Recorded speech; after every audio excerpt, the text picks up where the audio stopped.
所来关心一个闹热，也阁是严肃的问题。为中国泉州来赴美宫来台湾12天，拜访30多间宫庙，佮拍算参加白沙屯妈祖游庄的活动，也阁互外界放大检视，感受透过宗教的交流活动进行统战。赴美宫为了惊讲造成庙方的困扰，已经主动甲宫田宫表示讲，袂参加绕境的活动。刘辉是强调讲，赴美宫来台湾进行宫庙的交流，并无向政府正式的申请。是规撇审查，还是有假申请案？相关的主管机关已经去调查。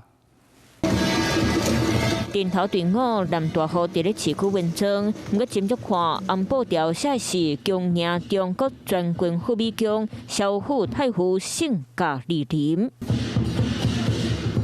昨透早，文章队伍来到新北市新庄的赴美宫，工作人员甲新旧内面的神请到庙内底听教休困，气氛热烈滚滚。毋过为庙的本身来看，赴美宫服侍萧太傅反复千岁，含孝王爷毋那伫咧遮文章示警，佮讲到会参加白沙屯宫田宫正二马的采集活动。宫田宫强调，因无含庙里人直接联络，毋过若是宗教交流，因拢真欢迎。那我当然说，那 OK， 既然宗教之礼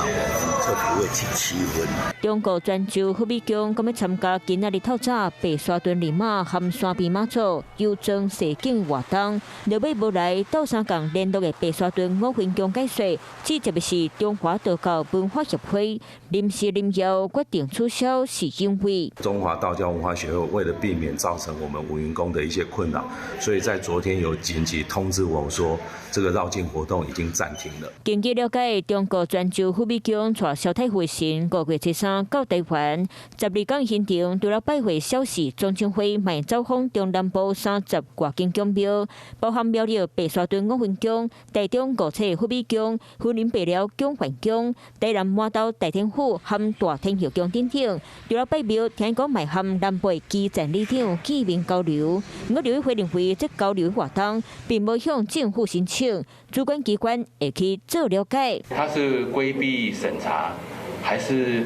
虚假的申请案？我们相关的主管机关正在积极查处当中。敢是看准台湾人对宗教交流较宽容，民俗信仰较稳健在地文化，所以来自中国的宫庙才会参访交流出手。对这件代志，宫庙是开放的态度，只是敢有少宗教对台湾做统战，话题继续和各界拢伫咧起起楚楚。